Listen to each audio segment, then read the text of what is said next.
नमस्ते। We will start with a प्रार्थना। आज हम मांडुक्य उपनिषद शुरुआत कर रहे हैं। तो उसकी जो प्रार्थना है, सुचित्रा हमें she will recite the prayer and we will listen to it. ॐ भद्रं कर्णेभिः शृणुयाम देवाः। भद्रं पश्येमाक्षभिर्यजत्राः। स्थिरैरङ्गैस्तुष्टुवासस्तनुभिः व्यशेम देवहितं यदायुः। स्वस्ति न इन्द्रो वृद्धश्रवाः। स्वस्ति न पूषा विश्ववेदाः। स्वस्ति नस्तार्क्ष्यो अरिष्टनेमिः। स्वस्ति नो बृहस्पतिर्दधातु। ॐ शान्ति शान्ति शान्तिः।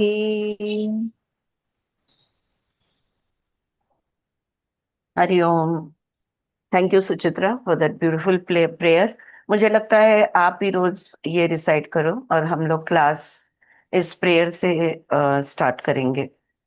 um, क्योंकि ये जो प्रार्थना है, ये जो हम अभी उपनिषद अभ्यासने जा रहे हैं, मांडुक्य उपनिषद की ये इन्वोकेशन प्रार्थना है। हर उपनिषद का अपनी अपनी एक अलग अलग प्रार्थना होती है। और हमने 11 प्रिंसिपल उपनिषद में से I think we have completed about 8 Upanishad, if I am not mistaken. Mundaka बाकी है हमारा, बृहदारण्यक बाकी है, श्वेताश्वरा बाकी है, 3 बाकी है। और ये मांडुक्य अभी कर रहे हैं, ये चौथा। रेफरेंस के लिए टी एन शेतु माधवन का जो पीडीएफ अवेलेबल है इस पर, तो वो रेफरेंस के लिए मैंने यूज किया है। स्वामी कृष्णानंद का भी है भाष्य, वो भी एक रेफरेंस। उसके अलावा शब्द का अर्थ के लिए मैं श्लोकम.org, ये वर्ड मीनिंग के लिए I will be using it.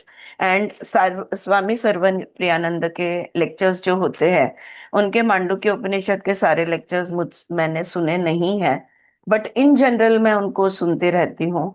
और कई बार रेफरेंसेस आते हैं, तो उनसे भी थोड़ा मतलब सुन के जो भी मुझे याद है वो भी यहाँ पे कंट्रीब्यूट होगा। जैसे जरूरत पड़ेगी वैसे मैं उनके लेक्चर्स और भी सुनूंगी और भी समझने की कोशिश करेंगे, सब मिलकर। ऑलराइट। सो मांडुक्य उपनिषद, मांडूक का मतलब होता है बेडुक, क्या बोलते हैं, फ्रॉग। ओके। लेकिन ऋषि मांडुक ने मांडुक्य उपनिषद लिखा है। तो वो ऋषि के नाम पे से ये उपनिषद स्थापित हुआ है। ठीक है, या उन्होंने ये लिखा है, इसलिए उनका नाम मांडुक्य उपनिषद को नाम दिया। मेंढक, हिंदीमध्ये मेंढक। मेंढक, हाँ। हिंदी में मेंढक, करेक्ट। हर उपनिषद जो है, ये गुरु शिष्य परंपरा में ही सिखाया गया। मतलब गुरु अपने शिष्य, कभी कभी शिष्य, जैसे प्रश्न उपनिषद में 6 शिष्य थे, राइट। तो अलग शिष्य की संख्या 1 2 3 जो भी हो सकता है, लेकिन संवाद के रूप में उपनिषद लिखे गए। उपनिषद जो इन जनरल अगर आप देखोगे, आध्यात्म आध्यात्म भी नहीं, मैं फिलोसॉफी कहना चाहती हूँ, फिलोसॉफी कम और पोएटिक ज्यादा है। तो काव्यमय पद्धति से ये लिखे गए हैं। So there is a lot of creativity over here that we can see in the grammar of the writing of the Upanishads. और यहाँ पे गुरु कौन शिष्य कौन, तो यहाँ गुरु गुरु शिष्य है राम और हनुमान। और हनुमान जी ने पूछा कि मैं मुझे मोक्ष कैसे मिलेगा, हाउ डू आई अटेन मोक्ष। और श्री राम ने उनको जवाब दिया, मांडुक्यम एकम केवलम मुमुक्षुनाम विमुक्तये। एक ही ऐसा उपनिषद है, उसको समझ लो तो तुमको मोक्ष मिल जाएगा। एक ही उपनिषद पढ़ने की जरूरत है। The for the one who desires विमुक्तये, विमुक्तये यानी मुक्ति और liberation, Mandukya Upanishad alone is enough. उतना सुन लो। ऑलराइट। और ये सर्वप्रियानंद जी के लेक्चर में मैंने उनको इंट्रोडक्शन देते हुए सुना था।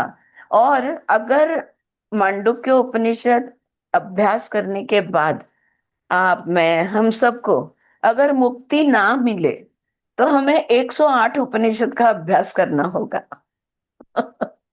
All right.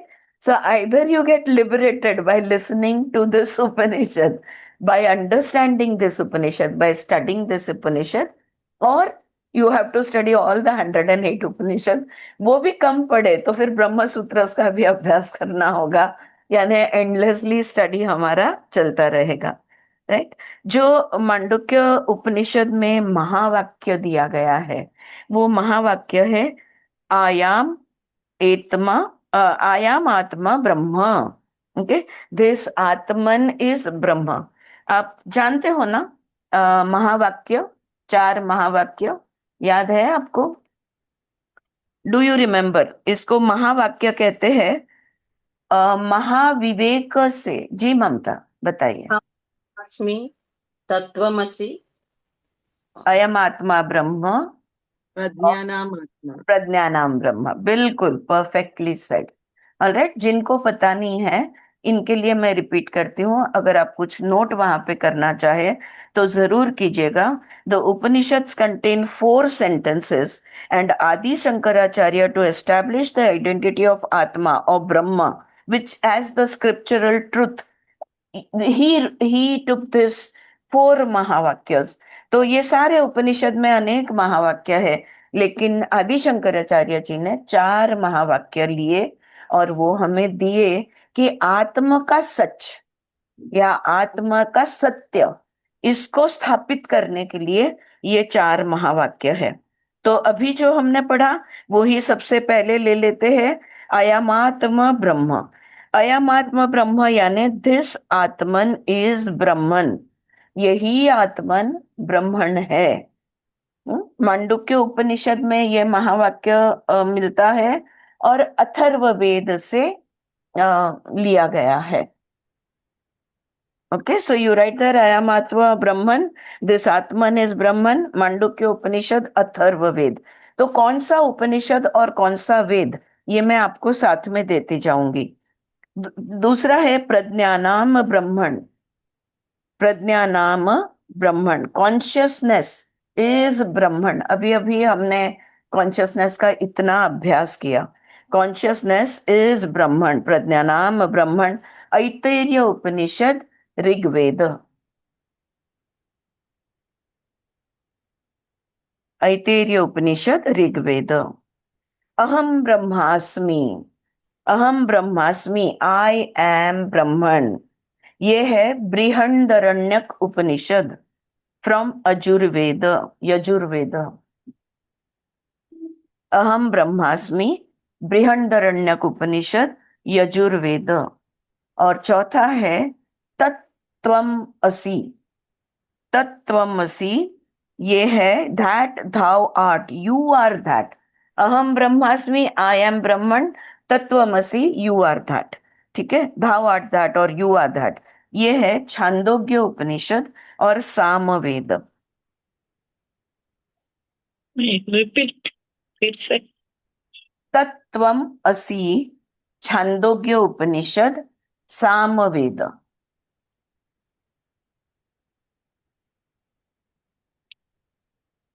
I won't be giving a lot of notes, just initial थोड़ा सा ये इंफॉर्मेशन लिख लो तो अच्छा रहेगा। थोड़ा just so that you are aware of these things.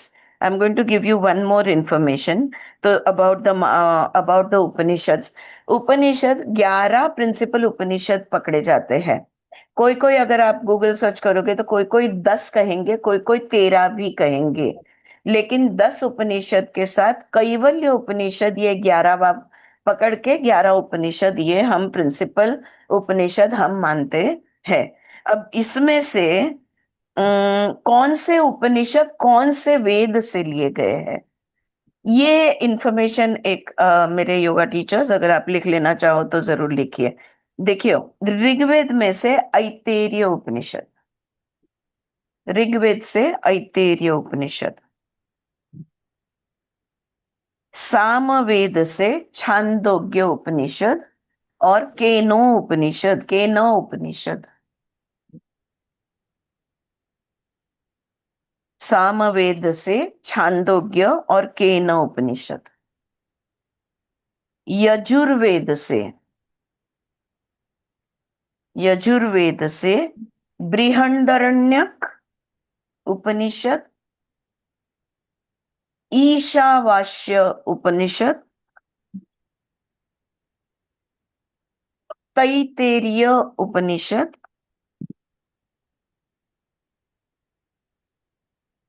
कठ उपनिषद और श्वेताश्वर उपनिषद। 5 उपनिषद तो यजुर्वेद से ही लिए गए हैं।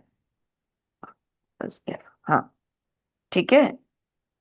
यजुर्वेद से बृहदारण्यक, ईशावास्य, तैत्तिरीय, कठ और श्वेताश्वरा। अथर्ववेद से मुंडक, मांडुक्य और प्रश्नोपनिषद, प्रश्नोपनिषद।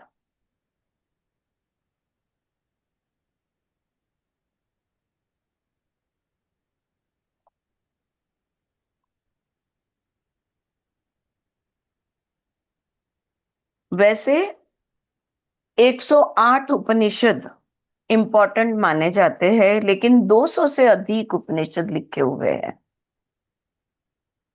छोटे छोटे उपनिषद, बिंदु उपनिषद जैसे छोटे छोटे उपनिषद भी बहुत सारे आपको मिलेंगे। ठीक है, अब आप नोट्स लिखना रुक सकते हैं। Alright, alright, before I start even explaining and moving on to the details or etymology of Mandukya Upanishad, मैं सबसे पहले हाथ जोड़ के आप सबसे क्षमा चाहूंगी। मेरे उच्चार अगर ठीक से नहीं हुए, जो ज्यादातर नहीं होंगे, मेरा कोई संस्कृत में अभ्यास, वो भाषा में नहीं जानती, तो मेरे शब्द उच्चारों में गलती हो सकती है। आप उसे रिकन्फर्म कर दीजिएगा या करेक्शन कर दीजिएगा। और सूत्र या श्लोक पढ़ने में, मंत्र पढ़ने में शायद आगे पीछे हो जाए तो मुझे माफ कर दीजिएगा। ठीक है, लेकिन विषय को समझने में मैं अपना मतलब पूरा उसमें मेरा ध्यान लगा दूंगी। हाँ, कि जो बात की जा रही है, मुद्दा क्या है। भाषा अनेक है, सुंदर है ये भाषा, उसकी सुंदरता मैं व्यक्त नहीं कर पाऊंगी, लेकिन उसका अर्थ जरूर बता पाऊंगी। तो उतना थोड़ा मुझे कंसेशन दे देना। ऑलराइट, कोई भी उपनिषद के बारे में जब हम बात करते हैं, सारे के सारे उपनिषद, ओके, कोई भी होने दो, ये सारे के सारे उपनिषद का अभ्यास का विषय, the subject of study is only one. सारे उपनिषद एक ही विषय का अभ्यास करते हैं, और किस चीज का है वो? आत्म का। ओके, तो सारे Upanishad, there is only one subject to study and that is the atma. और क्यों? We have to understand what is the subject of study and what is the aim of studying it. क्यों हमने वो, हमारा ध्येय क्या है, हम अभ्यास करके प्राप्त क्या करना चाहते हैं। The aim is to attain happiness, एक, आनंद प्राप्ति के लिए। दूसरा, टू गेन नॉलेज, ज्ञान प्राप्ति के लिए। तीसरा, टू अटेन इमोर्टैलिटी, यानी मोक्ष के लिए। ये 3 कारण है कि हम आत्मा का अभ्यास, परमात्मा का अभ्यास, खुद को जानने की कोशिश, ये जो भी हम कर रहे हैं, ये 3 हमारे कारण है। एक है आनंद, एक है ज्ञान, और तीसरा है मोक्ष या इमोर्टैलिटी भी आप कह सकते हो। ऑलराइट, ये जो मांडुक्य उपनिषद है, ये कहा जाता है मतलब है ही कि पूरी तरह से ओम के बारे में है। और देखो, कोई भी उपनिषद, कोई भी मंत्र ओम के बगैर शुरू नहीं होता। कोई भी प्रार्थना, हर प्रार्थना, because Om represents Ishwar himself. Om जो है ये ईश्वर का प्रतीक है, ओम जो है ये आत्मा का प्रतीक है, ओम जो है परमात्मा का प्रतीक है। तो ओम के बगैर कुछ नहीं। और यहाँ पे हमारी जो अ उ म जो है, और हमारे चित्त की अवस्था जो है, इसको लेकर ओम को जोड़कर उन्होंने समझाया है। उसमें कहा गया है ओम इज द बो। तो ओम जो है ये एक धनुष्य है। Arrow, the arrow, sorry, Om is the bow, the individual self is the arrow. हमारी आत्मा जो है ये बाण है। नॉट आत्मा, इंडिविजुअल सेल्फ यानी कॉन्शियसनेस, यानी मैं जो हूं वो। ओके, ये है वो बाण है, और आत्मा या ब्रह्मंड वो हमारा टारगेट है। तो बस वहां हम खुद तक पहुंचना चाहते हैं।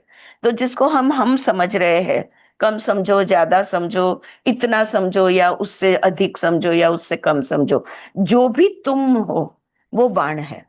और हम ओम के सहारे आत्मा तक पहुंचने की कोशिश करेंगे। The arrow is aimed with full concentration to pierce and merge with the target. Om leads to the highest state of meditation. Alright, तो ये इन इन जनरल जो उपनिषद के बारे में है। Now we come towards Mandukya Upanishad. अब हम मांडुक्य उपनिषद को अप्रोच करेंगे। जैसे मैंने कहा, गुरु शिष्य परंपरा राम और हनुमान का संवाद है। हनुमान जी ने सवाल पूछा और राम ने उनको जवाब दिया कि आप मांडुक्य उपनिषद पढ़ लीजिए और आपको मोक्ष का मार्ग मिल जाएगा। सारे उपनिषद में ये सबसे छोटा उपनिषद है। हाँ, ये 11 प्रिंसिपल उपनिषद, मुख्य उपनिषद जो है, इसमें ये सबसे छोटा उपनिषद है। सिर्फ 12 मंत्र है। लेकिन ये जो 12 मंत्र है, ये 12 मंत्र में सारे वेदांत का सार यहाँ पे पकड़ा हुआ है। यहाँ पे मांडुक्य उपनिषद में कोई कहानियां, you know how it is, there is round about way और डेकोरेशन जिसको हम बोलेंगे, वो कुछ भी नहीं है। मांडुक्य उपनिषद एस्टैब्लिशेस द ट्रुथ। सत्य जो है सीधे विषय पे बात करता है। वो कहीं भी इस एंगल से समझो, उस एंगल से समझो, कोई ड्रामा नहीं है मांडुक्य उपनिषद में। बिल्कुल सीधी बात यहाँ पे है। राइट, सो कहता क्या है मांडुक्य उपनिषद? सत्य क्या है और असत्य क्या है, ये इसकी बात वो डायरेक्टली करता है। What is real and what is not real. Okay, जैसे मैंने कहा, अथर्व वेद का ये हिस्सा है और 11 उपनिषदों में इसका नंबर छठा आता है, sixth. It is a part of the Atharva Veda and its position is sixth in the principal Upanishads. और आचार्य गौडपादा जो थे, उन्होंने मांडुक्य कारिका लिखी। अब मांडुक्य, हर उपनिषद पे भाष्य लिखना जरूरी है। आदि शंकराचार्य जी ने तो बहुत बाद में। ये गौड़पादा कौन थे? गौड़पादा आदि शंकराचार्य के जो टीचर थे, गुरु थे, गोविंद पादा। और गोविंद पादा के गुरु जो थे, ये गौड़पादा थे। और उन्होंने मांडुक्य उपनिषद पर मांडुक्य कारिका ऐसी उन्होंने लिखा है। मांडुक्य कारिका जो है उसका, I think 200 and, just one second, give me a moment, यहाँ पे नहीं है। हाँ, 215 मंत्र है उसमें। 215 मंत्र है मांडुक्य कारिका में। हाँ, 215 वर्सेस। और 12 मंत्र जो है उसको कोई सब डिविजन नहीं है। लेकिन मांडुक्य कारिका में 215 मंत्र लिखे गए हैं। और 4 चैप्टर्स जिसको प्रकरण कहते हैं, 4 प्रकरण में ये 215 मंत्र मांडुक्य कारिका के डिवाइड किए गए हैं। पहला उसका जो प्रकरण है, ये है आगम प्रकरण। आगम प्रकरण, उसके डिटेल में मैं नहीं जाऊंगी। दूसरा है वैथथ्य प्रकरण। वैथथ्य प्रकरण। तीसरा है अद्वैत प्रकरण। अद्वैत प्रकरण। और चौथा है अलाट शांति प्रकरण। अलाट शांति प्रकरण। ठीक है, तो मांडुक्य कारिका कहते हैं, मांडुक्य उपनिषद समझने के लिए मांडुक्य कारिका पढ़नी जरूरी है। और जो रेफरेंसेस मैं इस्तेमाल कर रही हूँ, उन्होंने कारिका से, उन्होंने 12 मंत्र ही समझाए हैं, लेकिन कारिका से जहां जहां जरूरत है तो एक्सप्लेनेशंस जो है वो उन्होंने कारिका में से उसमें इंक्लूड कर दिए हैं। Specially T.N. सेतु माधवन जो है, उनके उनमें तो कारिका का एक्सप्लेनेशन इंक्लूडेड है। तो इस तरह से ये है मांडुक्य कारिका।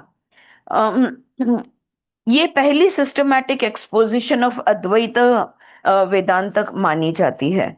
ठीक है, मांडुक्य कारिका जो है वो। और आदि शंकराचार्य सिर्फ मांडुक्य उपनिषद नहीं, मांडुक्य कारिका से भी इतने प्रभावित हुए कि दोनों पे उन्होंने भाष्य लिखा हुआ है। So Adi Shankaracharya's Bhashya you will find not only on Mandukya Upanishad but also on Mandukya Karika. Both of them, he's wrote a commentary on both of them. Okay? कारिका करती क्या है? कारिका जो है, it reveals the line of inquiry with logic and reason to find the truth. तो सत्य और सत्य का शोध ये लेने के लिए मांडुक्य उपनिषद लिखा गया। मांडुक्य उपनिषद क्या करता है? दिखाता है कि देखो ये सत्य है, वो बोल देता है कि भाई ये ऐसा है, डिक्लेरेशन है।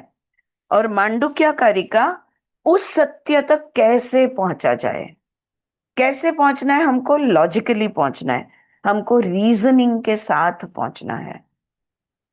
तो हम मांडुक्य में जो सत्य दिया है, अल्टीमेट ट्रूथ, अल्टीमेट रियलिटी, इसके बारे में जो बताया है, तो उससे उस वहां तक पहुंचने के लिए कैसे विथ रीजनिंग, विथ लॉजिक हम इस सत्य तक पहुंच सकते हैं, ये मांडुक्य कारिका में उन्होंने दिया है। इन शॉर्ट अगर मैं आपको बता दूं तो मांडुक्य उपनिषद में हमारे चित्त की 4 अवस्था बताई गई है। 4 अवस्था बताई गई है, जो हम योग अभ्यास में हमने ऑलरेडी 4 स्टेट्स ऑफ कॉन्शियसनेस, जागृत, स्वप्न, सुषुप्ति और तुर्या।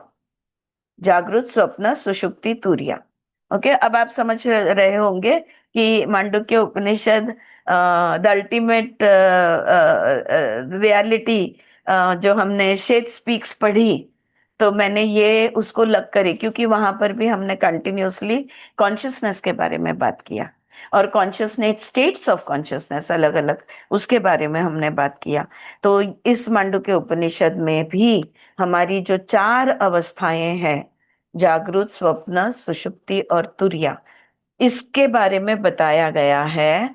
और ना ही ये सारी हमारी अवस्थाएं क्या है, see basically we need to understand one thing, as human beings, all our experiences all our experiences get included in these 4 states।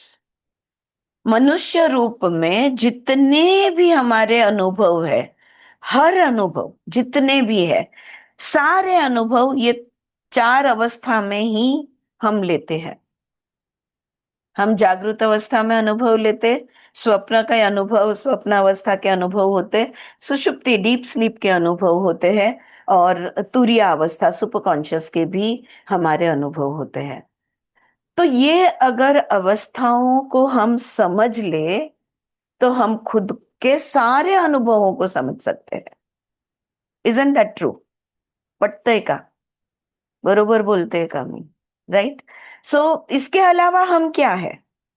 हम, हमारी चित्त भूमि जो है, या तो जागृत है, या तो स्वप्न में है, या तो सुषुप्त में है, या तो तुरिया में है। इसके अलावा तो हम और कोई अनुभव तो होते नहीं है। तो मनुष्य बनकर जितने भी अनुभव है, तो ये जो भी मैं हूं, अगर मेरी इन 4 अवस्थाओं को मैंने जान लिया, तो क्या लगता है, मैं खुद को जान लूंगी या नहीं? Will I get to know myself or not? Right? So, absolutely, I will be able to know myself if I know myself in different states of all the 4 states of consciousness. अच्छा, इस उपनिषद में मांडुक्य में ये जो 4 अवस्था है इनको थोड़ा अलग नाम दिया है। जागृत अवस्था को वैश्वनर कहा है। जागृत अवस्था को वैश्वनर अवस्था, वैश्वनर अवस्था। स्वप्न को तेजस्य अवस्था, मेरे ख्याल से तो उसी को कहा है, but we will see if I am wrong. स्वप्न अवस्था को तेजस्य अवस्था, सुषुप्ति को प्रज्ञा अवस्था। इंग्लिश में स्पेलिंग करते वक्त प्रज्ञा करते हैं वो, ये प्रज्ञा अवस्था। और तुरिया को तुरिया कहा है, तुरिया को तुरिया ही कहा है। अब ये जो 4, जी सुचित्रा बोलो। कारण संस्कृत मध्ये ज्ञला ज्य म्हणतात. ज्ञला ज म्हणतात, ठीक है। हा आपको म्हणून जो ते तसं लिहितात. बरोबर, ठीक आहे. प्रज्ञा असं म्हणतात. कारण भगवद्गीतेचे श्लोक शिकवतात ना, हा. त्याच्यात ज्ञाला ज्ञ म्हणतच नाहीत ते. नाही का? मग काय म्हणतात? प्रज्ञा. ज्य असं. प्रज्ञा. प्रज्ञा. नाही ओके. नो नो सुचित्रा, तसं नाकातून.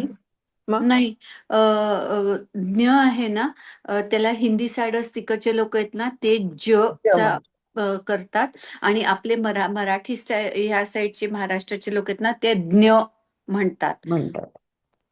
जसं प्रज्ञा असा प्रज्ञा. उच्चार ज्ञा करतात. हा हिंदी आहे, प्रज्ञा हा हिंदी आहे, प्रज्ञा हा मराठी प्रज्ञा हा मराठी आणि असेल. संस्कृत आहे. तो जो मी सांगितला तो संस्कृत आहे.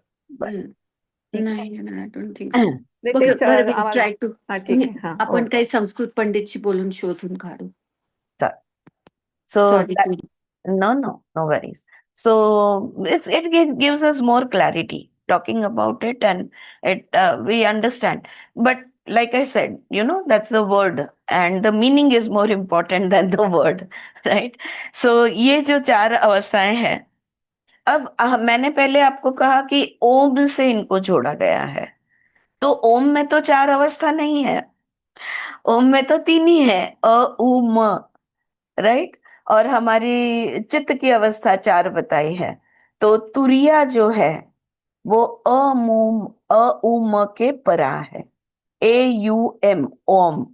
ओके, इससे परा है। सो दैट तुरिया अवस्था is beyond the Trinity, beyond the 3 states of consciousness, conscious, subconscious, unconscious, beyond that is तुरिया। ठीक है, तो ये ध्यान में रखा जाए।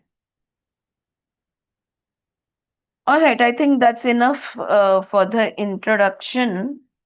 मैम, जी ओम लिखते वक्त ऊपर बिंदु आती है ना, जी, उसको भी तुरिया तुरिया कहते हैं। Yes, because it is free floating, it's beyond the word, beyond the alphabet, right? Single syllable word कहते हैं उसको, ओम को। All right, let's start with the prayer. जो स्टार्टिंग में सुचित्रा जी ने प्रार्थना जो बोली, इन्वोकेशन जो कहते हैं हम, तो मंडुक्य उपनिषद का ये ओम भद्रम कर्णे भी शृणुयाम देवः, ये जो प्रार्थना है, ये प्रार्थना से मंडुक्य उपनिषद शुरू होता है। ऑलराइट, तो इस प्रार्थना को थोड़ा समझ लेते हैं और एक लाइन लेंगे और उसको समझेंगे। ओम भद्रम कर्णे भी शृणुयाम देवाः, ओम shining ones, may we hear through our ears what is auspicious. Just give me one moment. हाँ, ओके, तो may we hear, हम श्रुणुयाम देवा, तो देव को हम आह्वान करते हैं, जो भी शुभ है सिर्फ वही हमारे कानों में आए, जो हमारे कान तक जो भी पहुंचे वो शुभ पहुंचे, ऐसा आशीर्वाद हमें दो। ये भगवान को प्रार्थना है, ईश्वर को प्रार्थना है, आह्वान है। ये fit to be worshipped. Okay, उसके बाद ओम भद्रम कर्णे भी शृणुयाम देवाः, भद्रम पश्यमाक्षभिर्य जत्रः। तो ये जो है, may we see with our eyes what is auspicious. आंखों से अगर हम देखें तो जो भी शुभ है वही हम देखें। If there is more meanings that friends you would like to share, feel free to do so. स्थिरये अंगे तुष्टुवांश स्तनूभिः, इसमें वो कहते हैं may we be endowed with a body strong with limbs offering praise complete the full span of life bestowed upon us by the divine beings. तो भगवान से जो आशीर्वाद मिले, हमें ऐसा आशीर्वाद मिले कि हमारा शरीर सुदृढ़ हो, ताकतवर हो, हमारे हम कहते हैं ना हाथ पैर में ताकत होनी जरूरी है, तो हमारे हाथ पैर में ताकत हो ताकि हम लंबी उम्र जी सके। और इतनी लंबी उम्र जी के हमको क्या करना है? तो ईश्वर की स्तुति ही हमें करनी है, राइट? तो भगवान का नाम ले सके, ईश्वर की स्तुति कर सके, जीवन को पूर्ण जी सके, ऐसा आशीर्वाद आप हमें दो। उसके बाद वो कहते हैं व्यशेम देव हितम यदायुः, व्यशेम देव हितम यदायुः, यानी no that is included, right, I am sorry, स्थिरये अंगे तष्टुवांसस्तनूभिः व्यशेम देव हितम यदायुः, इसका वो पूरा मतलब होता है कि हमारे अंगों में ताकत दो और लंबी हमें जीवन का आशीर्वाद दो ताकि हम तुम्हारे स्तुति कर सके और हम ईश्वर को जान सके। इसलिए लंबा समय चाहिए कि अगर ज्यादा वक्त लग गया आत्म साक्षात्कार को तो हमारे पास समय है। Always we will ask for a long life, why? So that we get more time and opportunity to attain mukti और मोक्ष and become free from the cycle of birth and death. That is why we want a long life. Okay? उसके बाद स्वस्तिनो इंद्र वृद्धश्रवाहा, यानी may Indra of the great fame be auspicious unto us. Okay, यानी इंद्र को, इंद्र जिन जो इतने नाम है, जिनका इतना नाम है, वो हमें अच्छे आरोग्य का, for our well being blessing दे, हमें अच्छा आरोग्य का ब्लेसिंग दे। So let him bless us with our well-being. स्वस्ति न पूषा विश्व वेदाः, अब पूषण का मतलब होता है पूषः, यानी पूषण का मतलब होता है Surya. The meaning of that word is Surya. So may the sun और Pushan who is all knowing, Surya तो हर जगह है भाई, हर जगह पहुंचता है, जो सर्वज्ञानी है, right? And may he bless us, उसका भी आशीर्वाद हम चाहते हैं। Okay, be bless on to us. उसके बाद स्वस्तिना स्तर्यो अरिष्ट नेमिः, यानी may did I miss a line? Pusha विश्ववेदाः स्वस्तिन अरिष्ट, काय आहे ती लाईन? एक मिनिट. हा, स्वस्तिन स्तर्च्यो अरिष्ट नेमिः. सो दैट इज तार्कश्य, ये शब्द से आता है, तार्कश्य को आह्वान है। तो तार्कश्य कौन है? तार्कश्य गरुड़ है। तो यहाँ गरुड़ देवता को आह्वान किया गया है। और गरुड़ कौन है? जो सारे पापों को या सारे दुष्ट को मिटाने वाला, ये गरुड़ माना जाता है, राइट? तो तार्क्ष्य यानी गरुड़, जो सारे दुष्ट को, who is the destroyer of all evils, may he guard us from harm. हम उनको प्रार्थना करते कि हमें कोई तकलीफ ना हो, हमें कोई ईजा ना हो, या हमें कोई, we should not come to any harm. So we are praying to Lord Garuda to protect us from any harm. All right? उसके बाद स्वस्तिनो बृहस्पतिर दधातु, मे बृहस्पतिर गिव अस वेल बीइंग। हम बृहस्पति के भी हम आशीर्वाद मांगते हैं ताकि हम हमारा आरोग्य, हमारा अस्तित्व अच्छा बना रहे। ऑलराइट? ओम शांति शांति शांति ही, ओम पीस पीस पीस। ऑलराइट? तो ये प्रार्थना का मतलब हुआ। कोणाला काही ह्याच्यावर काही बोलायचंय? आपको कुछ ऐड करना है इस प्रार्थना ते को लेकर? तीनदा शांती शांती म्हणतो ते आधी दैविक, आधी त्रिविध भौतिक, आध्यात्मिक. त्रिविध तापासाठी. हाँ, हम्म. तो 3 बार शांति क्यों बोला जाता है? हाँ, 4 बार क्यों नहीं, 2 बार क्यों नहीं? तो ऐसे माना गया है कि जो भी दुख है, ये दुख के 3 स्रोत है, या 3 सोर्सेज ऑफ सफरिंग, एंड आधि दैविक, आध्यात्मिक और आधि भौतिक. आध्यात्मिक यानी from our own body and mind. Okay, that is आध्यात्मिक दुख. So all suffering comes from our body and mind. That is the first source. The second source is आधि भौतिक. भौतिक का मतलब होता है around us, from our surroundings. किसी ने हमें बुरा बोल दिया, कोई कुत्ते ने हमें काट लिया, कोई पेड़ का कांटा हमें लग गया, हाँ, कुछ भी हो सकता है. मतलब हमारे परिसर से जो तकलीफें हमें होती है, उसको किसी गाड़ी ने हमें ठोक दिया, इसको कहते हैं आधि भौतिक ताप. त्रिविध ताप कहा जाता है, 3 सोर्सेज ऑफ सफरिंग. और आधि दैविक का मतलब होता है जो देवों से होता है, यानी जो हमारे हाथ में नहीं है, जो निसर्ग से, जैसे बाढ़ आती है, बहुत ज्यादा बारिश हो जाती है, या सूखा पड़ जाता है, या टॉर्नेडोज आते हैं, फ्लड्स आते हैं, जो भी. सो दैट इज आधि दैविक ताप, जिसके बारे में हम कुछ नहीं कर सकते. तो ये त्रिविध ताप कहा गया है. और ये त्रिविध ताप को शांत करने के लिए हम त्रिविध शांति मंत्र बोलते हैं. ओके, सो जब भी हम ये शांति मंत्र बोलते हैं, ओम शांति शांति शांति, तो ये 3 चीजों को हम शांत रहे ऐसा आह्वान करते हैं. ओम, अब ये जो शब्द है, this imperishable word is the whole of this visible universe. Its explanation is as follows: what has become, what is becoming, what will become, verily all that is ओम.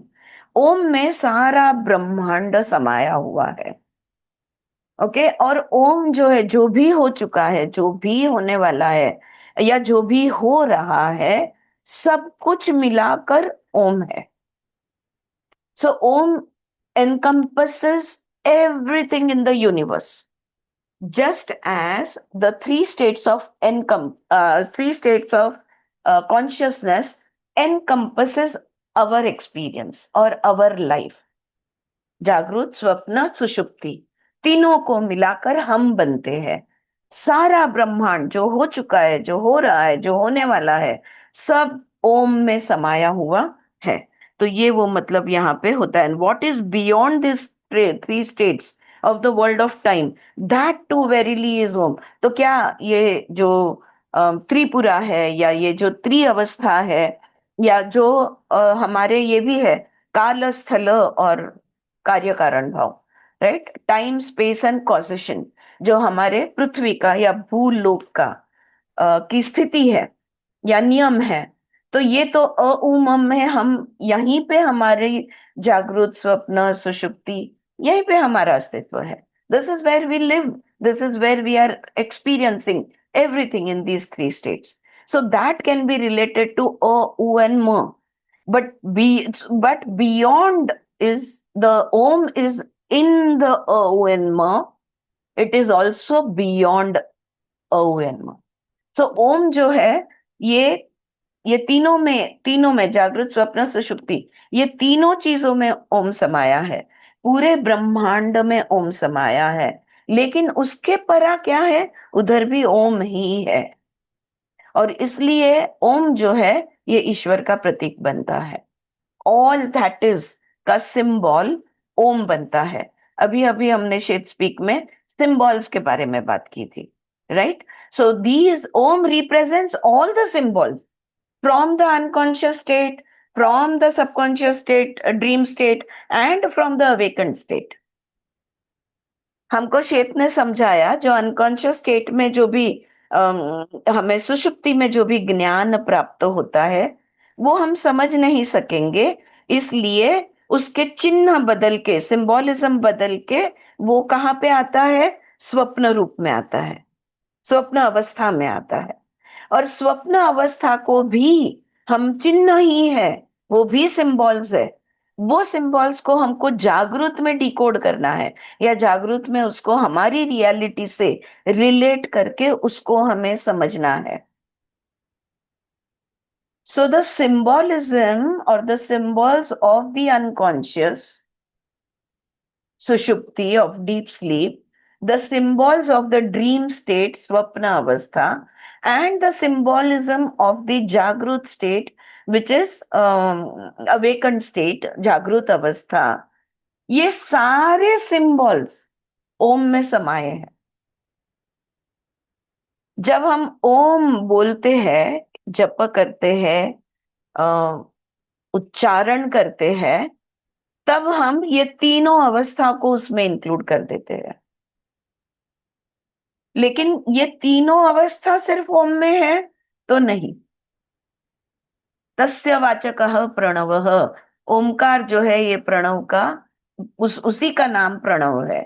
ये पतंजलि योग सूत्र में जो बताया गया है. तो ओम जो है परा भी ओम ही है. यानी अगर जैसे हमने उपनिषदों में अभ्यास किया है कि what was I just lost my thought. So what did I say? हाँ, सो प्रणव जो है वही ओमकार है, और ओमकार हर जगह पे समाया है. हाँ, तो जैसे उपनिषद में हमने अभ्यास किया है कि ब्रह्मण एक ही सत्य है. ठीक है, all that is the only truth, everything else is a projection. तो ये जो ब्रह्मण है, ये अगर रंग रूप आकार में, अस्तित्व में, भौतिकता में आ जाता है तो हम उसको कहते हैं सगुण ब्रह्मण. तो अ उ म अगर हम जागृत स्वप्न सुषुप्ति के साथ जोड़ते हैं तो ये सगुण ब्रह्मण बन गया. वही ओम जब इसमें तुरिया में जाता है, सुपर कॉन्शियस में जाता है, ऑल दैट इज में जाता है, तो वो बन जाता है निर्गुण ब्रह्मण. सत्य एक ही है, ब्रह्मण. This is like the bottom line, the ultimate truth, what the Upanishad states, what I'm trying to tell you. ठीक है, बराबर है, सही है कि नहीं? राइट, जो भी हमने अभ्यासा है. हाँ, तो ब्रह्मण एक ही सत्य अगर है, तो अगर यहाँ पे है, ये तीन अवस्थाओं में है, त्रिपुरा में है, तो ये बन जाता है सगुण ब्रह्मण. उस तरफ है तो वो बन जाता है निर्गुण ब्रह्मण. है तो Brahman, because Brahman is the only reality, everything else is a projection. Projection को हम कौन से शब्द का इस्तेमाल करते हैं? माया. So it's illusion is an incomplete word to describe maya. तो माया झूठ है ऐसा नहीं है. Right, if the Brahman is the truth, it is the ultimate truth, then what is maya? Maya is the relative truth.